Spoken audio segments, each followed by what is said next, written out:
بسم اللہ الرحمن الرحیم کتاب سٹوریز چینل پر ہم آپ کو خوش آمدید کہتے ہیں۔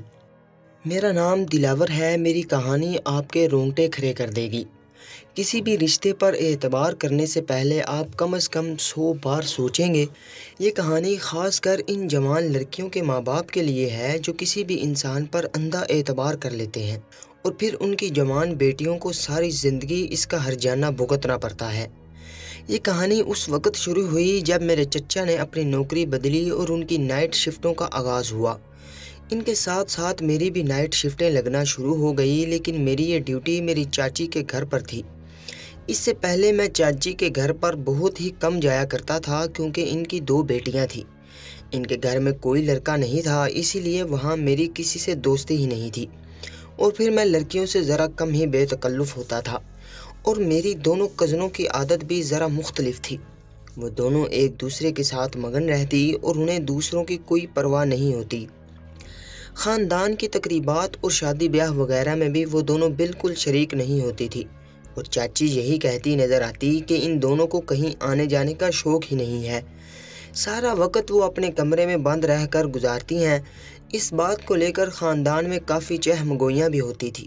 جوان لڑکیاں ہو کر وہ کیوں اپنے کمرے میں بند رہتی تھی اور دنیا داری نہیں کرتی تھی، لیکن چاچی مسکرا کر بات ٹال دیا کرتی، اور چاچی کی مسکراہٹ دیکھ کر مجھے ایسا لگتا جیسے کوئی خاص بات ہو۔ اور پھر چچا کی نائٹ شفٹوں کے بعد مجھ پر یہ بھید کھل گیا کہ میری دونوں کزنز اپنے کمرے میں بند کیوں رہتی تھی۔ 15 سال کی عمر میں مجھ پر ایک ایسا راز کھلا تھا جسے جان کر میرے رونگٹے کھڑے ہو گئے تھے، اور پھر میں نے بھی دوسروں کی طرح بہتی گنگا میں ہاتھ دھو لیے اور چچا کی دونوں بیٹیوں کو ایک ساتھ ہی۔ میں اپنے خاندان کا اکلوتا لڑکا تھا، باقی سب بیٹی والے تھے، اسی لیے ہر کوئی مجھے بہت عزیز رکھتا تھا۔ میں کم عمری میں ہی جوان ہو گیا تھا اور اپنی عمر سے بہت بڑا نظر آنے لگا تھا۔ مجھے دیکھ کر کوئی نہیں کہہ سکتا تھا کہ میں صرف 15 سال کا ہوں۔ میرا ڈیل ڈول اور قد کاٹ بالکل 20-22 سال کے جوان مردوں جیسا تھا۔ یہی وجہ تھی کہ ہر کوئی مجھے نہ صرف بڑا سمجھتا تھا بلکہ مجھ سے بڑوں والے کام ہی کروائے جاتے تھے۔ مجھے بھی خوشی ہوتی کیونکہ ہر کوئی چاہتا ہے کہ وہ جلدی بڑا ہو جائے، اور میرے ساتھ بھی ایسا ہی ہوا تھا۔ جب میرے چچا کی نئی جگہ نوکری لگی جہاں انہیں ہر ایک ہفتے بعد نائٹ شفٹ کرنی تھی، تو چچا نے اپنے گھر کی دیکھ بھال کی ذمہ داری بھی میرے کاندھے پر ڈال دی تھی۔ جب ان کی نوکری پکی ہوئی تو وہ مٹھائی کے ڈبے کے ساتھ ہمارے گھر آئے اور کہنے لگے، دیکھ بیٹا، راتوں کو تیری چاچی اور میری دونوں بیٹیاں گھر میں تنہا ہوں گی۔ تیری بہنیں اب جوان ہو رہی ہیں، اس لیے میں چاہتا ہوں کہ جب میں رات کی شفٹ کروں تو میرے گھر آ کر رہ جائے۔ تیرے سوا مجھے کسی پر اعتبار نہیں ہے۔ یہ سن کر مجھے بڑی خوشی ہوئی کہ چچا نے جوان مردوں جیسا کام مجھے سونپ دیا تھا، اور یہ کوئی ایسا مشکل کام بھی نہیں تھا، بس چچا کے گھر میں رات ہی تو گزارنی تھی۔ اسی لیے میں خوش ہو گیا۔ اس طرح تو خاندان میں میری مزید واہ واہ ہوتی۔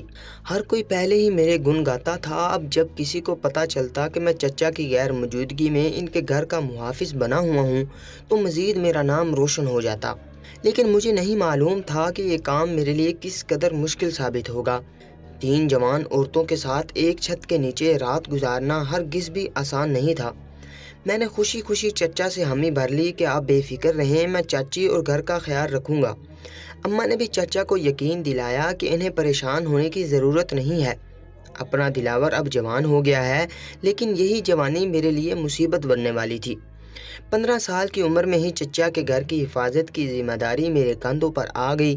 شروع میں تو مجھے یہ کام بڑا ہی اچھا لگا کہ ہر ہفتے بعد ایک ہفتے کے لیے میں رات کو چچا کے گھر جاتا۔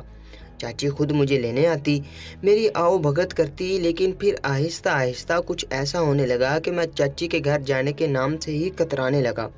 اب بھی رات کے 10 بجے تھے کہ چاچی مجھے بلانے کے لیے میرے دروازے پر آ گئی تھی۔ اماں نے دروازہ کھولا تو چاچی کو دیکھ کر پوچھنے لگی، کیا آج سے پھر وحید کی رات کی شفٹ ہے؟ چاچی نے بتایا کہ اب پورے ہفتے رات کی شفٹ ہی رہے گی۔ میں جو پیچھے ہی چارپائی پر سونے کی تیاری کر رہا تھا، دل مار کر اٹھ بیٹھا۔ میرا چاچی کے گھر جانے کا دل نہیں چاہتا تھا کیونکہ جگہ بدلنے سے میری نیند خراب ہوتی تھی۔ دوسرا، چاچی کا حلیہ رات کو بڑا ہی نامناسب ہوتا اور مجھے ان کے ساتھ رات ان کے گھر گزارتے بڑی ہی شرم آتی۔ مگر اماں کہتی کہ تو ہی گھر کا مرد ہے، اگر تو اپنوں کا خیال نہیں رکھے گا تو کون رکھے گا؟ پھر خود میں نے اپنی خوشی سے یہ ذمہ داری قبول کی تھی، اسی لیے اب انکار کرنا ممکن نہیں تھا۔ اب میں اماں کو کیا بتاتا کہ چاچی رات بھر کس حلیے میں اپنے گھر میں رہتی تھی اور مجھ سے بھی پردہ نہیں کرتی تھی۔ اوپر سے بڑی عجیب بات تھی کہ چاچی بہت ہی جوان نظر آتی تھی، لگتا ہی نہیں تھا کہ وہ 2 بیٹیوں کی ماں ہے، جبکہ چچا چاچی سے عمر میں بہت زیادہ نظر آتے تھے۔ چاچی کی نظر میں ان کے بیٹوں جیسا تھا، وہ مجھ سے بہت زیادہ بے تکلف بھی ہو جایا کرتی تھی، لیکن سچ تو یہ تھا کہ میں ان کا بیٹا نہیں تھا بلکہ ان کے لیے ایک نامحرم تھا۔ اور پھر بھی چاچی بغیر دوپٹے کے بڑے عجیب و غریب لباس میں میرے سامنے بیٹھ جاتی اور مجھ سے باتیں کرنے لگتی اور میں شرم سے ڈوب مرتا۔ میں نظریں جھکائے ان کی باتیں سنتا رہتا اور اکثر وہ مجھ سے چچا کے رویے کی ہی شکایت کرتی کہ چچا انہیں بالکل وقت نہیں دیتے ہیں۔ یہ ان کے ذاتی معاملات تھے جن میں کچھ بھی نہیں کہہ سکتا تھا اور نہ ہی میری عمر ایسی تھی۔ اب بھی چاچی مجھے بلانے آئی تو مجھے کوفت کا احساس ہونے لگا، مگر اماں کی چاچی سے بڑی بنتی تھی، اسی لیے اماں نے مجھے اشارہ کیا کہ جا کر چاچی کے گھر سو جا۔ میں کندھے پر تکیہ ڈالتے چاچی کے ساتھ نکل پڑا اور چاچی ہمیشہ کی طرح ہنس کر کہنے لگی، ہمارے گھر میں تکیوں کی کمی ہے کیا، جو تو اپنا تکیہ ساتھ لے کر آتا ہے؟ تیرے چاچا تو چلے جاتے ہیں، ان کی جگہ اور تکیہ بھی خالی رہتا ہے۔ مجھے دوسرے تکیے پر نیند نہیں آتی، میں نے بڑے ہی رکھے انداز میں چاچی کو جواب دیا تھا۔ چاچی کا گھر پچھلی گلی میں تھا، اسی لیے میں اپنا تکیہ لے کر جاتا تھا تاکہ سکون سے سو سکوں، لیکن چاچی کے گھر میں تو پھر بھی مجھے نیند نہیں آتی تھی، کیونکہ وہاں جو کچھ ہوتا تھا وہ بہت ہی عجیب و غریب تھا۔ چاچی کی 2 بیٹیاں جو میری ہی ہم عمر تھی اور جوان ہو رہی تھی، وہ دونوں ایک ہی کمرے میں سوتی تھی اور ان کے کمرے سے آنے والی آوازیں مجھے سونے نہیں دیتی تھی۔ ان آوازوں کے پیچھے کیا راز تھا مجھے معلوم نہیں تھا، لیکن جس قسم کی وہ آوازیں تھیں میں انہیں سن کر حیران ہوتا تھا۔ چاچی ہمیشہ کچھ دیر مجھ سے بات کرنے کے بعد اپنے کمرے میں جا کر مست ہو جاتی اور ان کی بیٹیاں اپنے کمرے میں بند ہو جاتی، جبکہ میں حال میں سارا وقت بے چینی سے یہاں وہاں ٹہلتا اور ان کی بیٹیوں کے کمرے سے آنے والی آوازیں سنتا۔ وہ آوازیں کچھ اس طرح کی ہوتی کہ میرے اندر کرنٹ سا دوڑ جاتا اور میں سوچ میں پڑ جاتا کہ چاچی کی دونوں جوان بیٹیاں کمرے میں بند ہو کر رات بھر کیا کرتی ہیں۔ سچ کہوں تو چاچی کے گھر کا ماحول مجھے بالکل بھی پسند نہیں تھا۔ میرے گھر میں اماں اور چھوٹی بہن تھی، لیکن اماں نے کم عمری سے ہی بہن کو شرم و حیا کا سبق سکھایا تھا۔ میری چھوٹی بہن میرے سامنے بھی بغیر دوپٹے کے نہیں آتی تھی، جبکہ چاچی کی بیٹیوں کو دوپٹے کا بھی ہوش نہ ہوتا۔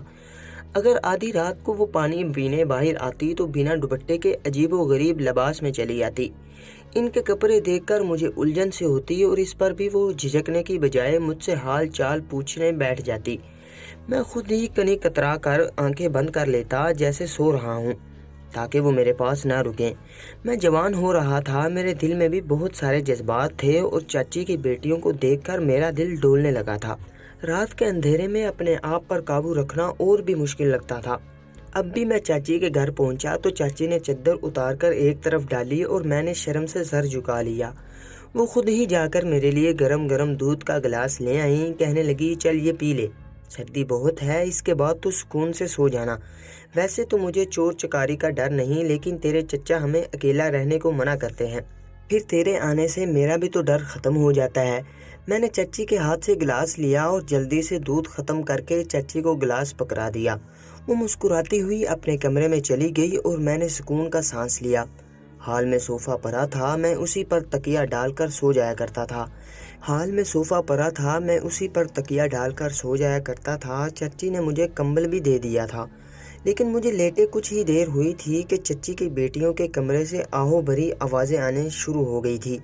سردی کی وجہ سے میں نے پنکھا بند کر رکھا تھا، اسی لیے یہ آوازیں مجھے صاف سنائی دے رہی تھی اور میں گھبرا کر اٹھ بیٹھا تھا۔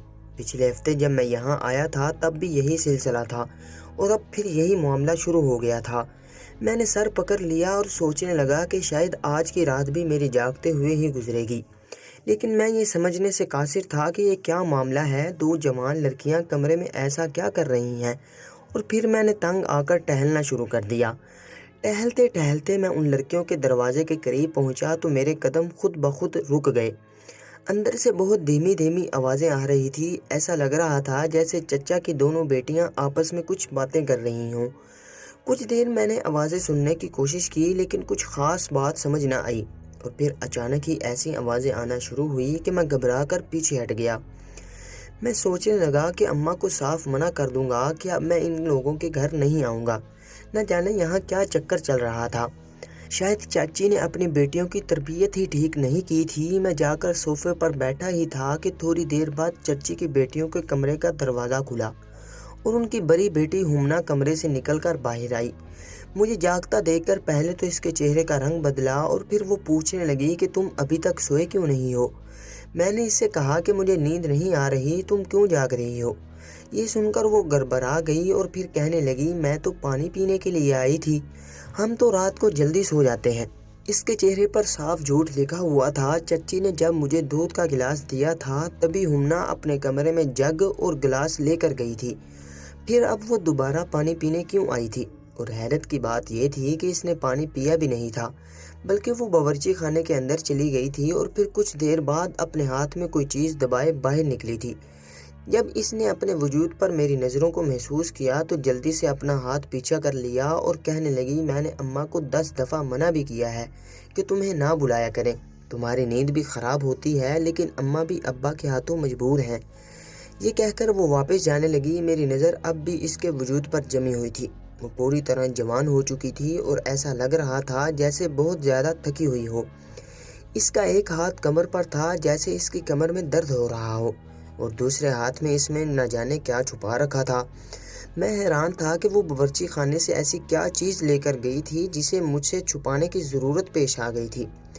وہ اچھی خاصی ہٹی کٹی جوان لڑکی تھی، اس کی کمر کو کیا ہوا ہے؟ اس کی تو چال میں بھی لنگڑاہٹ سی محسوس ہو رہی تھی۔ پتہ نہیں کتنی دیر بند کمرے میں دونوں بہنوں نے کیا کیا تھا۔ چچی کو اپنی بیٹیوں پر نظر رکھنے کی ضرورت تھی۔ باقی کی رات بھی میں نے یہی سوچتے سوچتے گزار دی تھی۔ صبح کے وقت جیسے ہی چچا گھر لوٹے میں بھی اپنا تکیہ اٹھا کر واپس اپنے گھر چلا آیا اور نیند سے بحال ہونے کی وجہ سے لیٹتے ہی سو گیا۔ دوپہر کے وقت اماں نے مجھے اٹھایا اور غصہ کرنے لگی کہ یہ سوتے پڑے رہنے کا کون سا وقت ہے۔ میں نے غصے میں اماں سے کہا کہ ساری رات مجھے چچا کے گھر نیند نہیں آتی، میں خود پریشان ہو گیا ہوں۔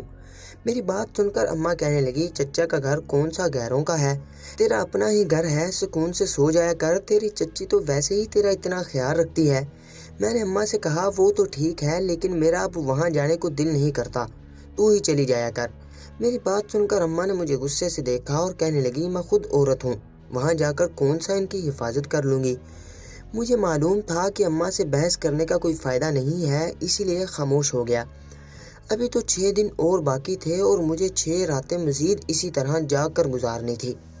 پہلے میں پنکھا چلا کر چچے کے گھر سوتا تھا، اسی لیے مجھے ان کی بیٹیوں کے کمرے سے آنے والی آوازیں سنائی نہیں دیتی تھی، لیکن موسم ٹھنڈا ہونے کی وجہ سے جب سے میں نے پنکھا بند کیا تھا تب سے میں یہ عجیب و غریب آوازیں سن رہا تھا، اور اب تو میں جان بوجھ کر دروازے کے قریب جا کر بھی سننے کی کوشش کرتا تھا کہ آخر کیا ہو رہا ہے۔ لیکن حیرت کی بات تھی کہ میں ابھی تک نہیں جان سکا تھا کہ یہ آوازیں کیسی ہیں اور ہمنا باورچی خانے سے کیا چھپا کر لے گئی تھی۔ اور پھر جب میں اگلی رات چچی کے گھر پہنچا تو میں نے عجیب سا منظر دیکھا۔ رات کے کوئی 2 بج رہے تھے، میں خاموشی سے صوفے پر لیٹا تھا، میں نے منہ تک کمبل اوڑھ رکھا تھا۔ چچی کی بڑی بیٹی خاموشی سے کمرے سے نکلی اور اس نے جھانک کر مجھے دیکھنے کی کوشش کی کہ میں سو رہا ہوں یا نہیں۔ میں جان بوجھ کر سوتا ہوا بن گیا اور وہ تیزی سے سیڑھیاں چڑھ گئی۔ رات کے اندھیرے میں اس کا چھت پر کیا کام تھا؟ مجھے لگ رہا تھا کہ یہ دونوں بہنیں مل کر کچھ نہ کچھ ایسا ضرور کر رہی ہیں جو غلط ہے، لیکن میں سانس روکے لیٹا رہا تھا کہ سارا ماجرا دیکھ سکوں۔ اور پھر کافی دیر بعد ہمنا واپس نیچے آئی تھی اور اپنے کمرے میں بند ہو گئی تھی۔ وہ چھت پر کیوں گئی تھی، کس سے ملنے گئی تھی، یہ وہ سوال تھے جن کا جواب میرے پاس نہیں تھا، لیکن میں سوچ رہا تھا کہ چچا نے اپنے گھر کی ذمہ داری مجھے دی ہے۔ اگر ان کی غیر موجودگی میں ان کی بیٹیوں نے کچھ ایسا ویسا کر دیا تو الزام میرے سر بھی آئے گا، اس لیے مجھے بہت کڑی نظر رکھنی ہوگی۔ میرے اندر کا مرد جاگ چکا تھا اور میں جاننا چاہتا تھا کہ میرے خاندان کی لڑکیاں کیا گل کھلا رہی ہیں۔ وہ ساری رات ایسے ہی گزر گئی اور پھر جب اگلی رات میں چچا کے گھر گیا اور ہمنا دوبارہ سے سیڑھیاں چڑھ کر چپکے سے چھت پر گئی تو میں بھی دبے پاؤں اس کے پیچھے چھت پر پہنچ گیا، اور جو منظر میں نے وہاں دیکھا وہ دیکھ کر میں کانپ اٹھا۔ میں کافی دیر تک پلر کے پیچھے چھپا خاموشی سے اسے دیکھتا رہا اور اپنے آپ پر قابو پاتا رہا، اور پھر جب میرے صبر کی حد پار ہوئی تو میں اس کے سامنے جا کر کھڑا ہو گیا۔ مجھے دیکھتے ہی وہ گھبرا گئی اور ڈر کے مارے اس کا چہرہ زرد پڑ گیا۔ اس نے جلدی سے وہ سامان سمیٹ لیا جو وہ چھت پر لے کر آئی تھی اور غصے سے کہنے لگی، تم یہاں کیا کر رہے ہو؟ میں نے اسے بالوں سے پکڑا اور پوچھا، یہ سب کیا ہے؟ تمہیں شرم نہیں آتی؟ سچ تو یہ تھا کہ میرا دل بے ایمان ہونے لگا تھا۔ ایک جوان لڑکی کو ایسے دیکھ کر میں اپنے جذبات پر سے قابو کھونے لگا تھا۔ اسی لیے میں نے جان بوجھ کر اپنے غصے کو خود پر حاوی کیا اور غصے میں اس سے پوچھا کہ تم آدھی رات کو یہاں کیا کر رہی ہو؟ وہ کہنے لگی، میں جو بھی کر رہی ہوں تم پوچھنے والے کون ہوتے ہو؟ جاؤ اور جا کر اپنا کام کرو۔ میں نے کہا، ٹھیک ہے، میں چچا کو بتا دیتا ہوں کہ تم آدھی رات کو چھت پر کیا حرکتیں کرتی ہو، کس کے لیے کر رہی ہو یہ سب۔ تمہارے کمرے سے آنے والی آوازوں کا مطلب بھی میں سمجھنے لگا ہوں۔ میری بات سن کر وہ میرے قدموں میں گر گئی اور کہنے لگی، تم کچھ بھی نہیں جانتے، اس لیے خدا کے واسطے ابا سے کچھ نہ کہنا۔ اور اس کے بعد اس نے جو کچھ چچی کے بارے میں بتایا وہ سن کر میری روح کانپ اٹھی۔ میں سوچ بھی نہیں سکتا تھا کہ بظاہر اچھی نظر آنے والی چچی اپنی بیٹیوں کے ساتھ ایسا بھی کچھ کر سکتی ہے۔ جو کچھ بھی ہمنا نے کیا تھا وہ چچی کی وجہ سے کیا تھا، اور یہ سن کر واقعی میرے قدموں تلے زمین نکل گئی تھی۔ ہمنا نے میرے آگے ہاتھ جوڑ دیے اور کہنے لگی کہ تم یہ بات ابا کو مت بتانا ورنہ ہمارے ساتھ بہت برا ہوگا۔ میں اس کی بات مان گیا، لیکن اس سے کہا کہ تم آئندہ ایسی کوئی حرکت نہیں کرو گی۔ اپنے کمرے میں جاؤ اور اب دوبارہ رات کے وقت کبھی چھت پر نہ آنا۔ وہ فوراً ہی اپنے کمرے کی طرف دوڑ پڑی اور میں سوچنے لگا کہ اس مسئلے کا کیا حل نکالا جائے۔ لیکن آنکھیں بند کر کے ہمنا کی بات پر یقین کرنا بھی میرے لیے آسان نہیں تھا۔ میں نے کبھی چچی کو اتنا برا نہیں پایا تھا۔ وہ بے باک ضرور تھی، لیکن کبھی میں نے انہیں ایسی کوئی حرکت کرتے نہیں دیکھا تھا کہ میں فوراً ہمنا کی بات پر اعتبار کر لیتا۔ اسی لیے میرے لیے سچائی جاننا ضروری تھا۔ جو کچھ ہمنا نے کہا وہ ٹھیک بھی ہے یا نہیں؟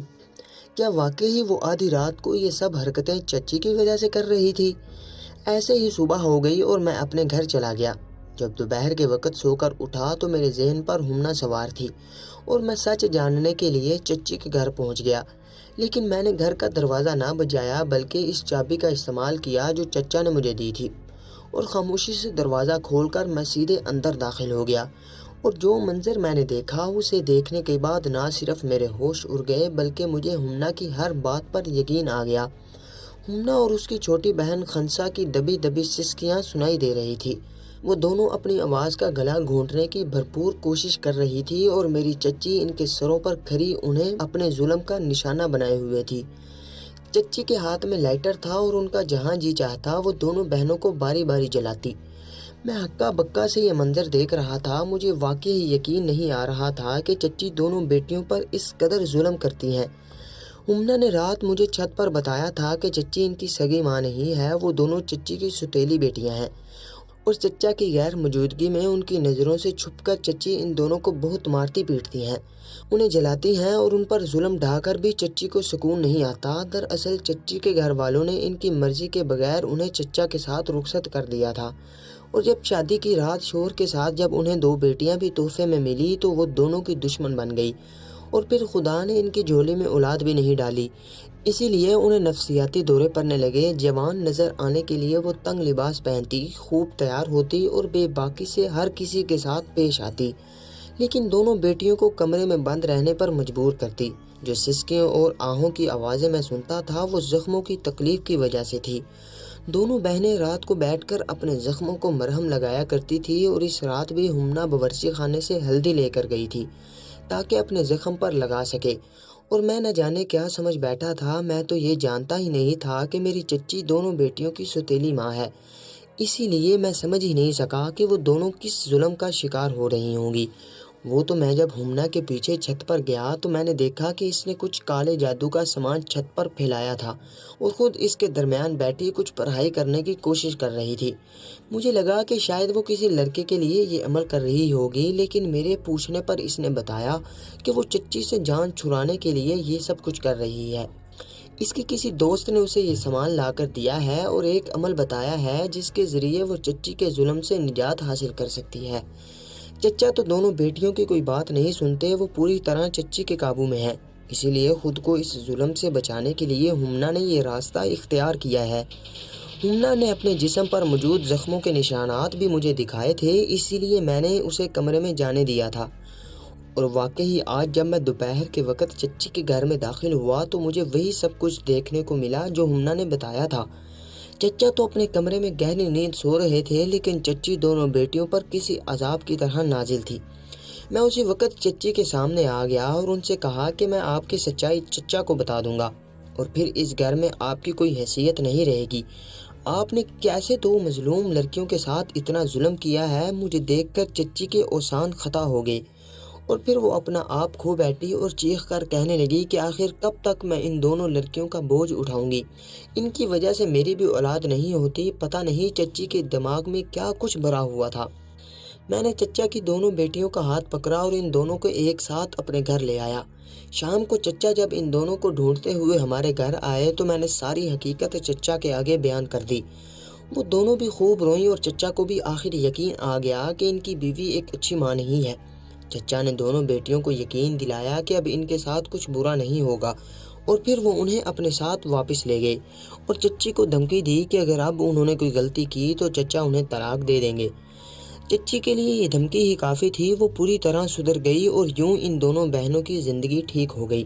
لیکن کبھی کبھی میں سوچتا ہوں کہ اگر میں رات کو ہمنا کے پیچھے نہ جاتا اور مجھے سچائی نہ پتہ چلتی تو نہ جانے کب تک ہمنا اور اس کی چھوٹی بہن اپنی سوتیلی ماں کے ہاتھوں ظلم سہتے۔ چچا نے آنکھیں بند کر کے اپنی دوسری بیوی پر اعتبار کیا تھا، اور اسی اعتبار کی سزا ہمنا اور خنسا نے اٹھائی تھی۔ اسی لیے آج کے دور میں کسی بھی رشتے پر اندھا اعتبار نہیں کرنا چاہیے۔ آپ لوگوں کی کیا رائے ہے؟